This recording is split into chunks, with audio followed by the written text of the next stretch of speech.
बिहार का एक ऐसा मुख्यमंत्री जिसे मुख्यमंत्री बनाने के बाद ऐसा लोगों को लग रहा था कि वो मुख्यमंत्री हमारे इशारों पे चलेगा, एक कठपुतली की तरह जब चाहेंगे जहां चाहेंगे उससे वो काम करवा लेंगे।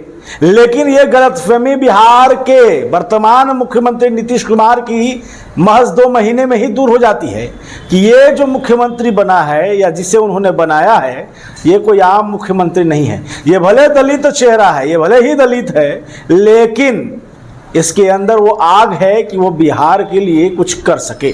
जी आज हम चर्चा करने वाले हैं बिहार के दलित मुख्यमंत्री और चर्चित चेहरा जीतन राम मांझी को लेकर के।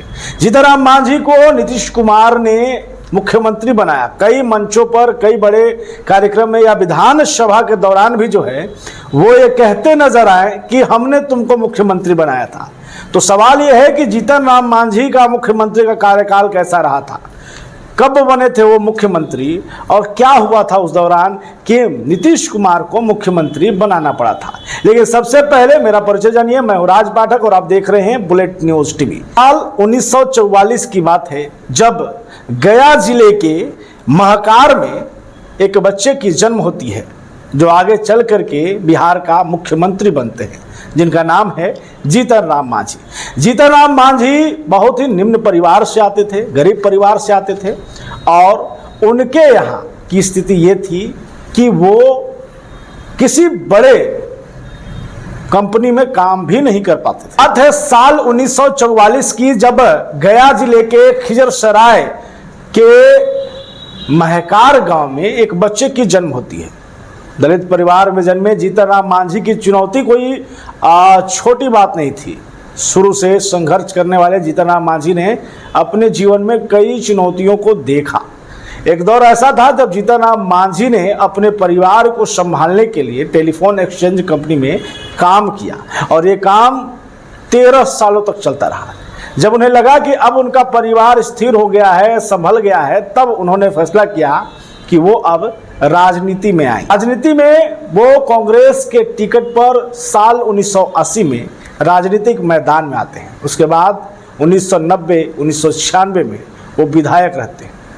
उसके बाद 1996 से 2005 के दौरान राजद के कार्यकाल में वो बिहार सरकार के मंत्रिमंडल में भी रहते हैं, मंत्री भी रहते हैं। ये जीतन राम मांझी का वो दौर था जब लालू प्रसाद यादव के साथ उनके संबंध थे, कांग्रेस के साथ उनका संबंध था। लेकिन साल 2005 के बाद जिस तरीके से जदयू ने करवट बदला, सरकार चेंज हुई और नीतीश कुमार बिहार के मुख्यमंत्री बने, उसके बाद जीतन राम मांझी जदयू में शामिल हो गए। और जदयू में शामिल हुए तो ऐसा भी नहीं कि एक मामूली से नेता के तौर पर शामिल, नीतीश कुमार के सबसे करीबी माने जाने लगे।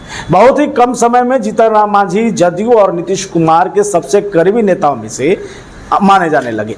उसके बाद दौर आता है साल 2014 का। ये वो दौर था जब नीतीश कुमार और बीजेपी आमने सामने थी, यानी जदयू और बीजेपी आमने सामने थी। सामने थे प्रधानमंत्री के उम्मीदवार नरेंद्र मोदी और नीतीश कुमार। नीतीश कुमार इस बात से खफा थे कि प्रधानमंत्री का उम्मीदवार अगर कोई बना तो वो नरेंद्र मोदी क्यों बने, क्योंकि उनकी काबिलियत भी कहीं ज्यादा थी। ऐसे में अब 2014 का जो चुनाव सामने आता है उसमें जदयू और बीजेपी आमने सामने होकर के चुनाव लड़ती है और इसमें जदयू की करारी हार होती है। इस हार की जिम्मेवारी जीतन राम मांझी की जगह खुद सीएम नीतीश कुमार अपने कंधों पर लेते हैं। एक जिम्मेवारी लेते हैं वो नीतीश कुमार जो अब इस्तीफा देने से बचते हैं, वो नीतीश कुमार जो सत्ता से दूर नहीं जाना चाहते हैं। 2014 में उन्होंने राजनीति से जो इस्तीफा दिया, यानी मुख्यमंत्री पद से इस्तीफा दिया और अपने सबसे करीबी नेता जीतन राम मांझी को मुख्यमंत्री बना लिया। जीतन राम मांझी, ऐसा कहा जा रहा था कि नीतीश कुमार की सरकार में कठपुतली की भूमिका में होंगे, नीतीश कुमार जैसा चाहेंगे वो वैसा ही करेंगे। जीतन राम मांझी शुरुआत में वैसा करते दिखे, लेकिन 2 महीने के बाद ही ये पता चल गया तमाम जदयू के नेताओं को कि जीतन राम मांझी ऐसा होने वाले नहीं हैं, ऐसा करने वाले नहीं हैं। क्योंकि जीतन राम मांझी में वो काबिलियत थी, वो संघर्ष करके ऊपर आए थे। उन्होंने अपने समाज को देखा था, दलित का एक बड़ा चेहरा होने के नाते उनकी एक बड़ी जिम्मेवारी थी कि उन तमाम दलित जो नीचे तबके में थे, जिनको उत्थान की आवश्यकता थी और उनकी उत्थान के लिए, उनको आगे बढ़ाने के लिए पॉलिसी बनाने की जरूरत थी, जीतन राम मांझी इसी पर लगे।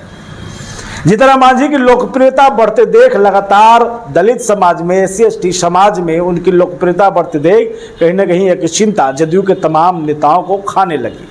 और यही कारण रहा कि महज 278 दिनों के बाद ही जीतन राम मांझी से मुख्यमंत्री नीतीश कुमार ने इस्तीफा लिया और खुद बिहार के मुख्यमंत्री बन गए। उसके बाद से कभी भी नीतीश कुमार और जीतन राम मांझी एक साथ एक मंच पर पार्टी के वाइज नहीं दिखे।